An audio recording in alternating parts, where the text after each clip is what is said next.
All right, we should be live now. So it's always nice to be able to be back on the show with Annie and Naomi. We're doing this live. So one of the things I forgot to do was put on my headphones. So I'm gonna do that now, folks. A little bit of levity for a show that is covering an important topic, which was our experiences around COVID-19, or how we framed it. Hindsight is 2021 commentary on the COVID-19 tales. So hopefully you all had an opportunity to listen to our last episode, which was Tales from the COVID-19 Front Lines. And it was a long one, but we thought it was important to share it as it was. And now we're going to have an opportunity to be able to just comment and give some of our feedback on the episode. But before we begin, I'd like to say that the views and opinions expressed in this podcast are those of the hosts and do not necessarily reflect the official policy or position of Talk Public Health, our sponsors, supporters, or employers.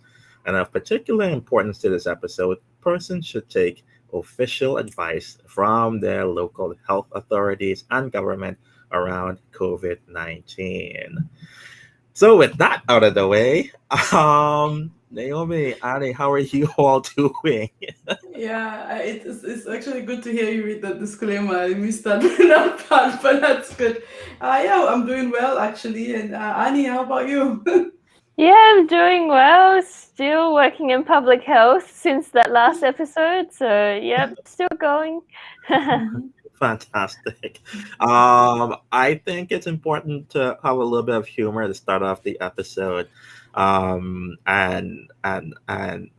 we were going through reflecting on some of the comments that came through, um, Annie, you had pointed out a quote that Naomi would have shared, uh, which was, "Imagine if we had to work from home for the next 4 months or something." Right when we were filming, when we were Yeah. recording that episode. Um, so yeah, have we been working from home since that last episode? And like, what has this meant for us in terms of some, I guess, working habits, working policies? I'll throw it out to you too. I mean, I would say really going back to that particular episode and reflecting at this point, as you mentioned, Charles, was really extremely funny because next, actually from Monday, it's already going to be a year since people were sent home or like we started working from home. So I meant when we talked about it, we talked about opportunities for better policies around like remote work, working from home, work life balance, and in the beginning of the pandemic, it was really different. Like for me, it was like about being on the go, and since you felt like you're at home, it's like okay, we can do this. Like you're still working, and after a while, there was now time for you to be like, okay, how do I make my office hours while I'm at home and still have a normal life? Because it kind of just took over everything. But I don't know what experience you had with it. Like, Annie, for you, I think you were mostly in at home in the bunker that time. So how was it for you, and what are your reflections? Yeah, well, I wasn't really working from home. I was still going into work. So, as you said at the beginning, it was the bunker, and then became a little bit more relaxed, but it was still the public health response branch. So, yeah, so I guess I kind of didn't have that same experience of working from home that many other people did, but I did enjoy having fewer people on public transport, that was for sure. Yeah, I mean, yeah. I had the opportunity to also um, work from home, and now heading back into like hybrid slash full. Well, actually, now I'm in office every day during the week, and it definitely had its pros and cons. I think that I like segmenting parts of my life, so I don't like doing work in my room. I don't like doing work at home if I don't need to.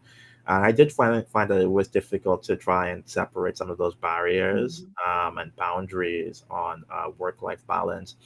And I know that a lot of people, they've shared articles where they feel like um, their work-life balance has kind of deteriorated because they find that they're putting out more, but it's also because they're also putting in more hours, and also people not knowing, hey, maybe don't schedule this meeting, you know, just because we're connected doesn't mean you have to call me at 7 a.m. Mm. All Yeah, right. exactly. Or even Yeah. like 9 p.m. or What, something. Yeah. right?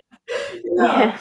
But Charles, you brought up a good point in terms of the boundaries, and I think that's comes in two ways. So first of all, we went from this culture that employers don't trust you to let you will be like very productive at home, to the point that where it's like, okay, I'm working too much then because before I would go to the office and I give my 8 hours and I go home, but now there's no limits. And of course, work will never. A friend of mine told me this, and I really appreciate that. He was like, work will always be there. So whether you work from today to tomorrow, there would always be work. So you have to prioritize putting those boundaries and like, no, I would not take a meeting at 7 a.m. because I start my day at 9 or something like that, or at 10 p.m. because it's the end of the day. I have time to do my own things. So really, I think what we have learned from that is that in as much as we have now embraced this culture that would encourage flex time, because of course you could be productive more actually, it's also about how do you set your boundaries and don't feel guilty about it. That no, because that's another thing, people are guilty like, okay, I should really do this because I'm at home. So but no, it's your work time, it's still the work time. Hmm. Yeah. Agreed. Agreed with that. So, I was also, I guess, on the flip side, I was also just talking to some other friends recently who are in parts of the world where there are curfews, and they actually have very strict boundaries put on their work and life, right? Because they actually have to leave work by a certain time in order to get home before the curfew hits. So they're actually not being able to dictate their work-life balance in that kind of way, which is an interesting other perspective Yeah. over this whole thing as well. Yeah. I agreed mean, with all of that. Sorry about that, Naomi. Yeah, Go on. no. I was just saying it's the whole different spectra to things, right? It's yeah, like yeah, we can't have like an encompassing view. It's just good that this. yeah, I mean, there was a point Charles mentioned that. Okay, are we going to start looking at flex time, like, and yeah, also like remote working? And of course, this is the new reality, and it's a new culture we are building. So there are different perspective, and the point is how do we better make it convenient and comfortable for people. So you have to kind of know, be aware of those boundaries, be aware of what works for you best, and communicate it as well.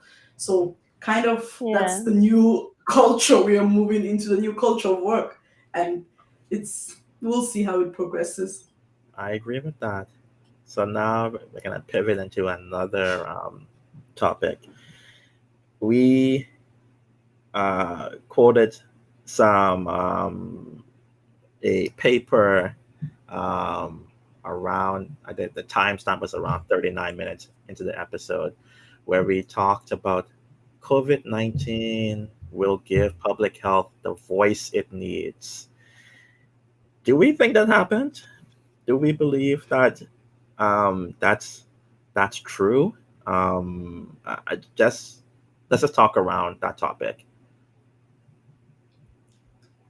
I mean, I don't want I to be the think one to start because this is quite like a very interesting link for me. So I would say, Annie, you've been the one that has been really on the front line of this topic. So what's your opinion about that right now? I think it's probably quite varied depending on where in the world you are. So here in Australia, I mean, definitely a lot more people know who epidemiologists are and what they do. Like that's become a household term now, and I like the fact that now with the whole sort of vaccine rollout, people are starting to appreciate as well the vaccination aspect of public health as well. And people are learning a lot about contact tracing, about incubation periods, just a lot of concepts that maybe we take for granted in public health that you start realizing that the public are actually only beginning to learn. So that's what it's like in Australia, but I know that there are lots of places around the world where public health has sort of been blamed for many things, and the view is a lot more negative. So it'd be interesting to hear what your experiences have been. I think if I had to add commentary to this, I believe the pandemic has given public health a voice. I don't think the voice has been unified. I think that there have been some good wins in terms of people recognizing the importance of public health practice, the importance of strong health systems, the importance of social safety nets, and broadening the conversation of seeing how public health is connected to all aspects of society. You cannot have a strong economy without strong public health systems and measures in place. You cannot take for granted the importance of social safety nets in ensuring that people's health and well-being are connected. However, I feel like, and there's the cynic in me and also the political dilemma. We know that, at least from what I've observed, there's been this pandemic is coming at a time where there's been a lot of political challenges being brought forward. And I know that we had mentioned in a comment a quote from Simon Rushton at Sheffield talking about that there's nothing more political than health. But I just feel like we're at a place now where I feel like there's a good segment of the population that appreciates what public health practitioners are doing, but there's also some segments of the population that are turning public health practitioners into villains. There is the vilification, the hyper partisanship around public health issues, and this whole balance of what do we communicate, how do we communicate it, and when do we admit that we have done some things right and some things wrong, acknowledge where people's cynicism is at, and that it's important for us to be able to adjust systems to improve public health action. So I think that public health will continue to be a strong front-facing area for at least the next 2 years in terms of all of the commentary around COVID-19. But I don't know if it has the positive voice that we imagine it to have. That sounds a bit cynical.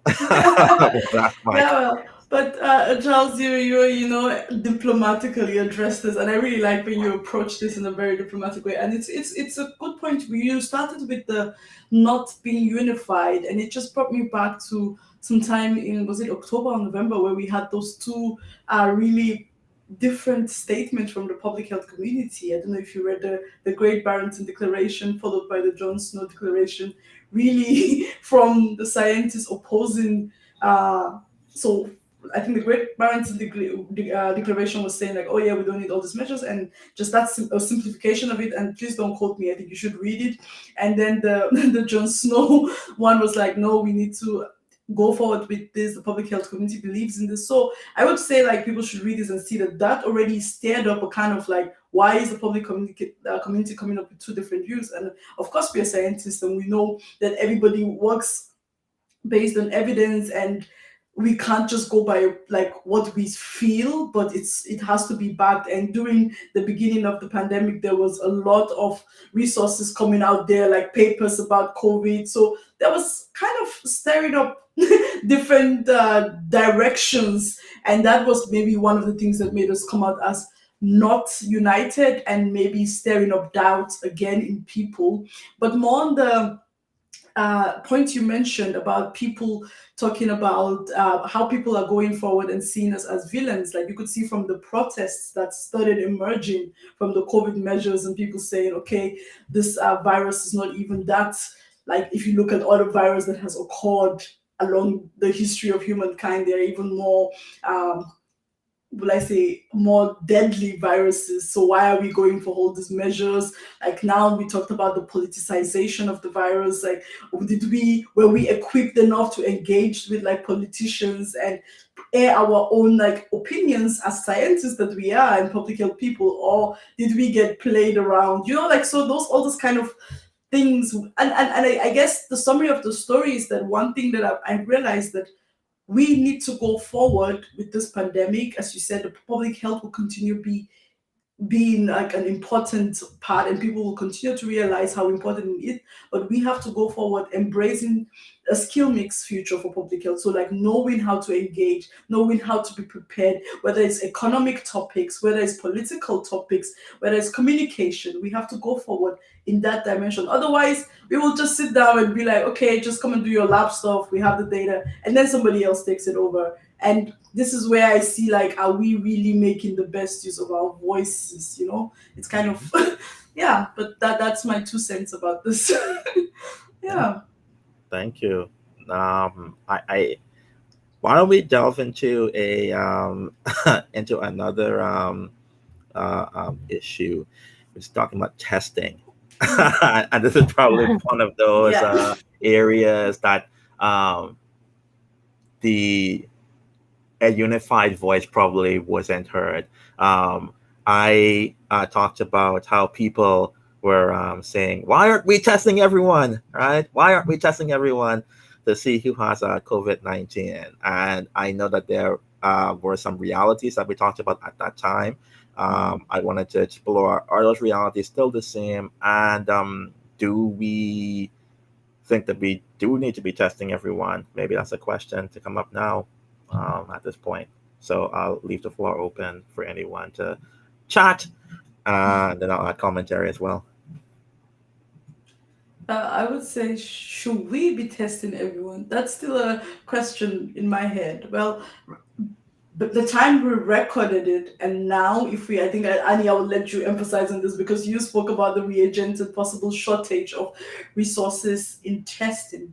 But now that that seems no longer to be a problem, should we still be testing as we are? Because what some of the issues that have come up is like, okay, people are now getting tested in some areas while some areas don't even have still access. So we talked about access resources, and this has also moved from testing to the COVID vaccines itself. So now we're also having another problem with access again. So we were at the beginning it was access to tests, and now it's access to COVID vaccines. And you could see how countries, and this is me going to the political side of it again, it's like, okay, you're on your own. Like, we're going to get the vaccines for our people. So there's now like an extreme nationalism coming up. But yeah, before I go into that, I will hand it over to Annie because you really approached this testing topic last time. So, well, since last time, a year ago, I have realized just how spoiled I am to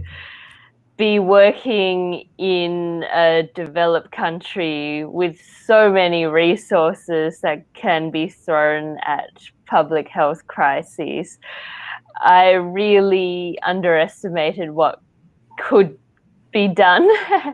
At the time, I thought, okay, we're running out of reagents. We probably have, and there's a lot, and at the time there's a lot of demand for testing, but our testing policy was that we only test symptomatic people who fit certain high risk criteria. But I guess one other thing that I learned is that case definitions can change rapidly over time as well. And now, a year later, we have done so much testing here in New South Wales in Australia. So our state of New South Wales has 7.5 million people. We have now done almost 5 million tests. Just a mind-boggling number of people being tested, and every single day for at least the last 6 months, if not more, our health leaders have stood in front of the cameras every single day encouraging people to go and get tested. And our sort of strategy is centered around the fact that we are getting lots of testing done so we can detect even one case in the community, and we can just stamp that out as quickly as we can. And so testing has been really essential to how well we have done. But obviously we can access that, and it's not a strategy that has been available to everyone around the world. And it's hard for me to sort of comment from a privileged position sometimes, is how I feel about it. No, I think that you bring up a valuable point, Annie, because I think that we've seen where some countries have really done well in terms of testing.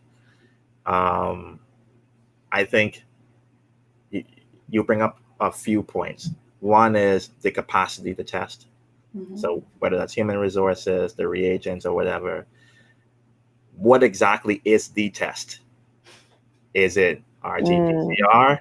Mm-hmm. Is it rapid antigen? What type of rapid antigen? And then there is the affordability and access to testing. Whether this is a public health measure by case definition, or in this case now there's travel as well that's happening, Mm-hmm. although not as much as it was pre-pandemic. Travel is still going on. And I know that in the Bahamas, at least, I can say that our numbers based on testing show that the outbreak here is under control. There are some hot spots being, like some small spikes that are being detected in some communities. And so there's leveraging some of those restrictive measures to try and control that.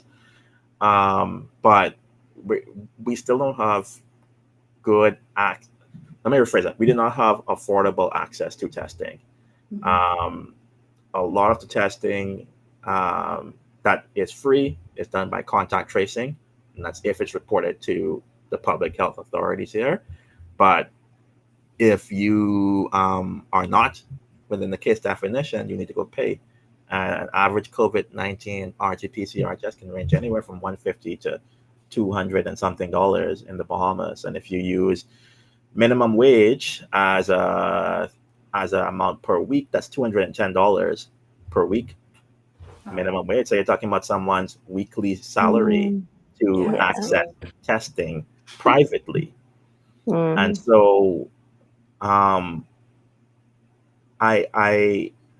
just feel like this challenge that we have here, there are some that argue that once you reach a certain exponential threshold with disease spread, testing becomes irrelevant. Containment becomes the issue.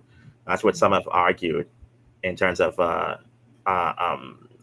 early on in the pandemic. If you were doing rapid testing and trying to get people tested, then you could have a better control. But with spread of disease being exponential, what's the point in that now?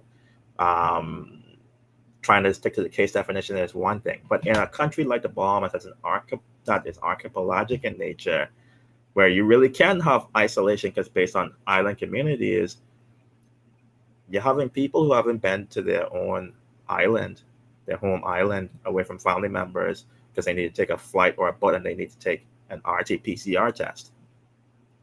So what does that mean? I can only speak for that context, and I can only imagine if it's costing this much here, what it might mean for other countries, other regions.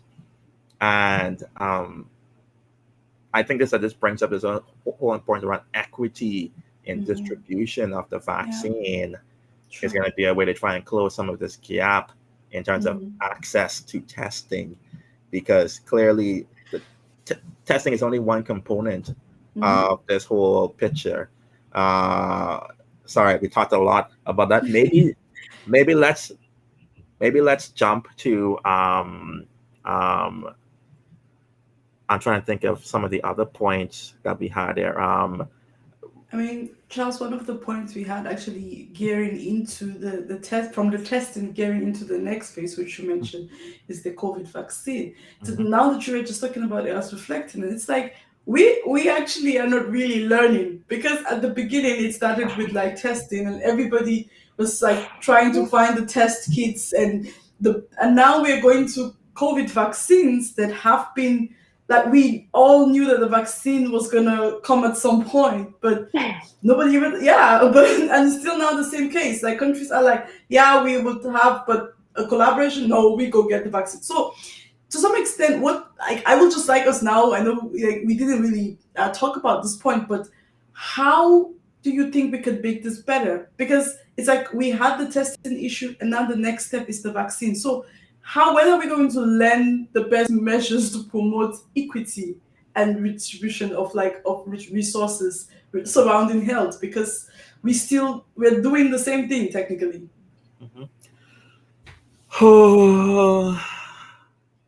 This is difficult. Sorry to put you on the spot. Do you want to chime in, Annie? Because I can talk to you. Well, I guess to me it definitely still just feels like it's an each for their own kind of a situation, right? Like your country will just be responsible for its own people, and we won't care about anyone else. So we need to get ourselves under control, and all our resources go towards us. I think here we talk about other countries when they introduce new cases to us, and that's about it. That's rather interesting. I'm going to talk about this from a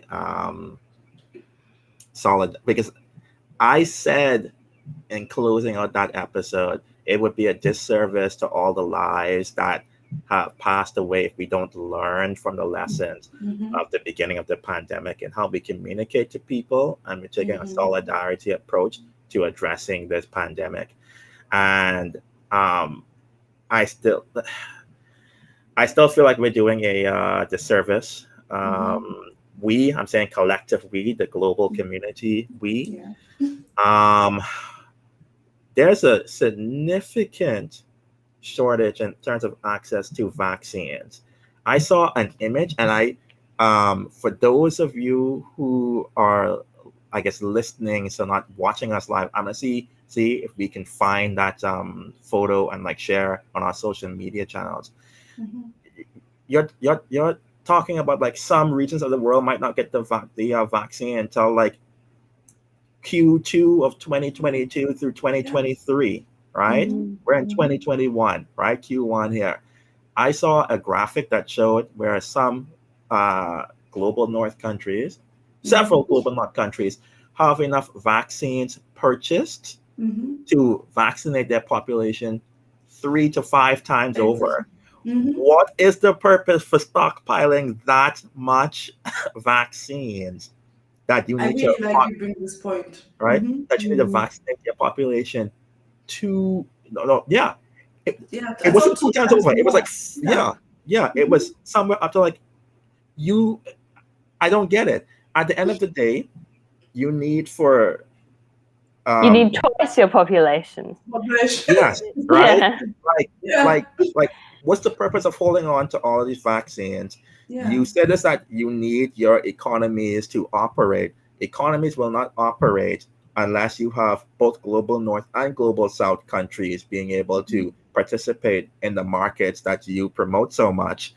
And they cannot participate in those markets unless they have access to vaccines and affordable vaccines. Exactly. That's Um, another issue. uh, um, Pricing. I will bring up something, and I don't expect for you all to have to talk about it. I was so surprised when I saw Canada procuring vaccines through the COVAX facility.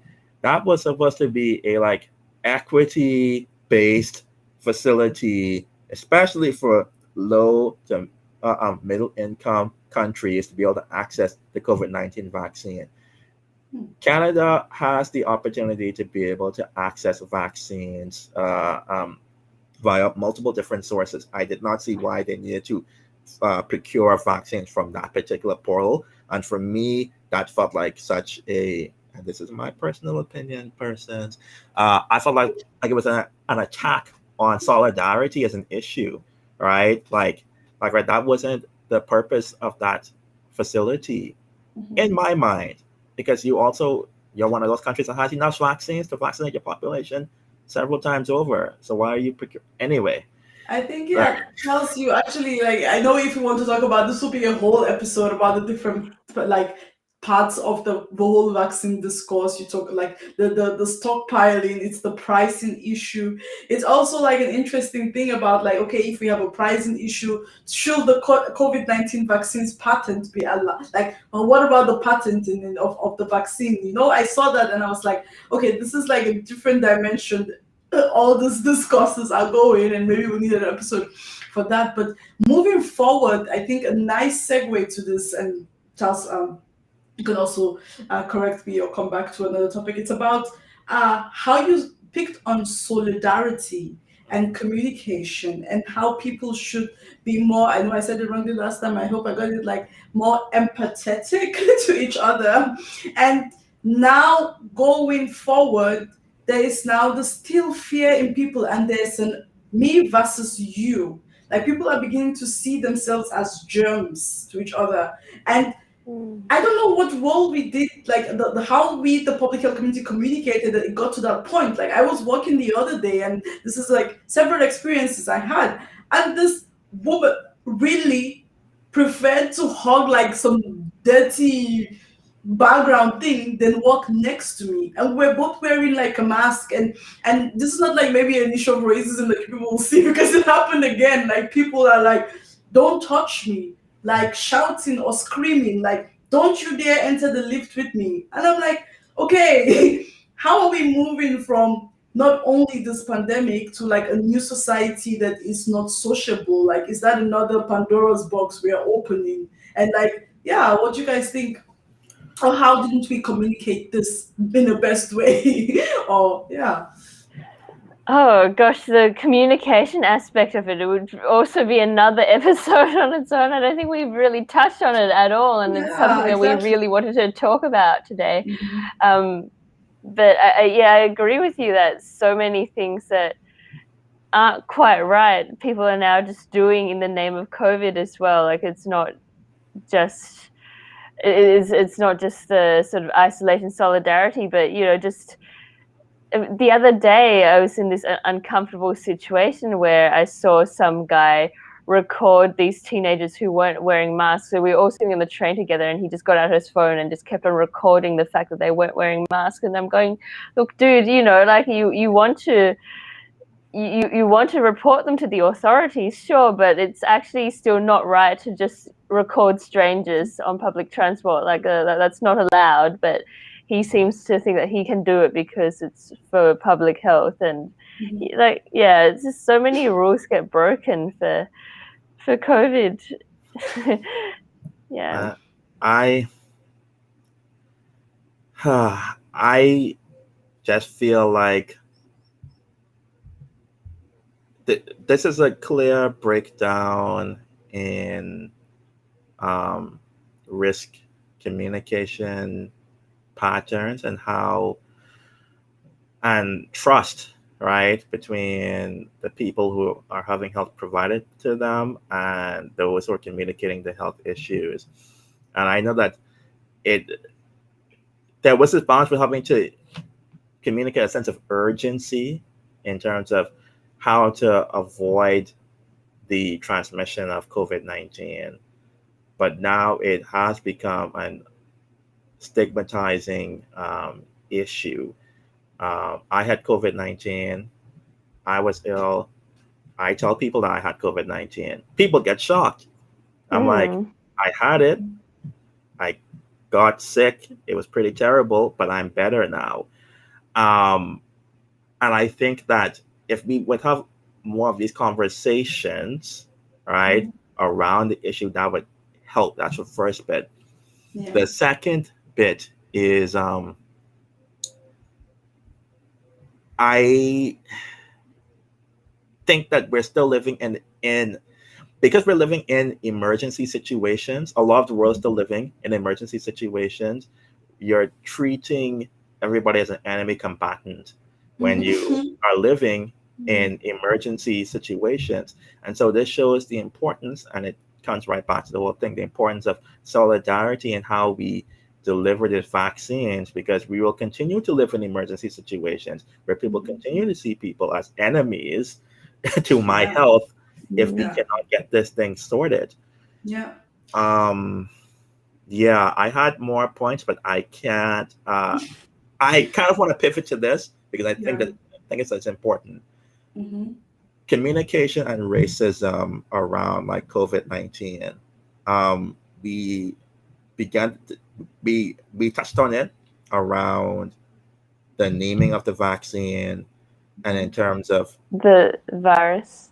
yes, sorry, Yeah. yes, the virus, the naming of Yeah. the virus, right, and its impacts on people, communities, and groups. Um, has that gotten any better since then?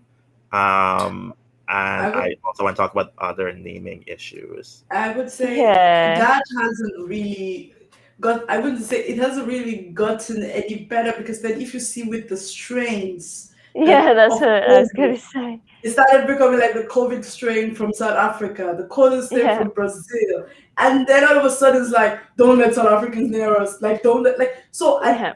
put it, so we, and that's the thing that I asked previously, are we actually learning, or like are we just repeating things, like that is like something I'm battling with. I'm like, what? It's like this just happened a few months ago, and yeah, it's like we're just, yeah. Annie, sorry to cut you short. No, no, I was going to say the same thing. And I was going to say, well, instead of calling the UK strain, what have we come up with? We've come up with B117. And it's like, well, who's going to Yeah, remember that in the public, right? Like, why can't we be yeah, better with just coming up with good names as well? exactly, exactly. Thank you. That was definitely one of the points I wanted to like touch on Yeah, and because I had also had something to add when you were talking about the naming, Charles, and I think it skipped my mind. But coming back to this whole point on the gaps and like vaccine and moving forward, I would say, and racism and the rest. And you mentioned about moving, how we take this forward. It's also to put the point on the kind of gaps we are creating, and now we have people looking at each other as germs, but then we also have like countries that might, like, we are closing access, and I don't know really fully about this vaccine passport discourse, and how is that going to help us move forward? And is it actually the best way to go? Because then you're really shutting off a whole continent. So let's say supposedly Africa does not get COVID vaccine to 2023. Are we trying to say that till 2023 Africans cannot visit like Europe? Also, those kind of things. I mean, we need to really think. What are we doing? And is that so? How is that solidarity? How is that so? And you see, and this is like a normal discussion people are having, and I'm like, how can this even be a discussion? You're blocking up the wall. That, like, oh, is this? And then this brings me back to the point on the political, like, influences. Is this just feeding into some political agenda, or how are we like? And this is something we need to think about. We can't just be like sitting down and be like, oh yeah, how do we better fit into this discourses that are happening? It's like, I am going to um we'll try to say this if we can talk for maybe just 5 more minutes and then wrap Yeah. up. Mhm. But I agree with you. Well, try to get these points quickly. One, I think if we keep repeating the mistakes um, of understanding where people's fears and cynicisms are at, we're going to continue to have this challenge. This conversation uh, around the vaccine passports does not help the vaccine campaign related issues around the world. The talks about COVID-19 strains in basis of country of origin does not help with Mhm. travel and opening up borders to No. people. and and and not talking about the geographic and racial disparities and how the um, the virus control is being handled. We I think we've done some things right. We talked about social distancing in that episode, but now changing that term to say physical distancing in terms of being near people, because that word, just a slight change in terminology, changes how people view something. You shouldn't be Yeah. socially distant from people. You should be physically distant to avoid transmission Yeah. of Yeah. of viruses. And I think we just need to begin to think: are these things being done in tandem? Where is the plan? And how do Mhm. we communicate it in a way that the public doesn't think that everything is a secret globalist That's cabal what- coming Yeah, together to try exactly. and rule the world, right? Yeah. I'll Mhm. I will leave it at that. Any other final comments as we try to like wrap up? And I feel like we might need to have another episode, maybe even if it's a bonus episode, because there's a Yeah. lot of things we did not get to Especially touch the on. Yeah, discussion. no. Yeah, I mean, I think Charles, you really rounded it up with this. Yeah, how do we align the messages so that people really? It's this element of trust and belief, right? Or like all this whole because there's a lot of hoax out there, and the hoax is easily like you could easily relate. So and then we need to get to that point that our communication is also simple for people to understand. So how do we beat that? But I think one of the things that keep bugging my mind. I was reading this book and I think I shared it with you guys in the past week, like COVID-19, the Great Reset. And that's has got me thinking, like, okay, it could be reset in different ways. We are seeing more collaborations, we are seeing, but still there are some things that, as we mentioned, we are not learning. So do we and this is a question for our audience to kind of think about, do we really think COVID-19 is a great reset? And great reset towards what? A better society or society that is distant again? Or like so we need to actually think about what does that mean for us? Yeah, Or is set to what I yeah, think is exactly. important. And um, I'm not going to bring in another term here, but I would encourage people to do some reading on infodemics, because we didn't get to Mm-hmm. speak about that, because that's what we're Yeah. facing right now, a Mm-hmm. pandemic paired with an infodemic. And how do we True. just branch public health practice So with communications, and they shouldn't be separate. That was the true. whole way. Like I phrased it that way, but they're supposed to be one and the same. Mm-hmm. Okay. That was Thank you all for listening to the show. Um, um, uh, we know that we hope that you're liking this format with us doing the live episodes, the video component, and the audio component. The podcast audio will go up sometime next week, so the week of March 1st. Um, so if you want to wait until then, or you're listening into there, just give us a follow, give us a like, leave us a review on those podcast channels, because it really helps in terms of the algorithm and people being able to find the podcast and hear a bit more. And we hope that we're continuing to build more trust with you and putting out content regularly that you enjoy. Um, Anything else people want And to? on that, if there are particular topics that you really want to hear, Mhm. please let us know as well. So we're very open to engaging with all of you. So yeah, give us suggestions and we'll see what we can do to accommodate. Yeah, definitely. And we look forward to our next episode. um, all All right. right. All right, then. Take care, everyone. Enjoy Bye. your day. Bye bye. Bye or night, in my case. Yeah. Bye. Nice.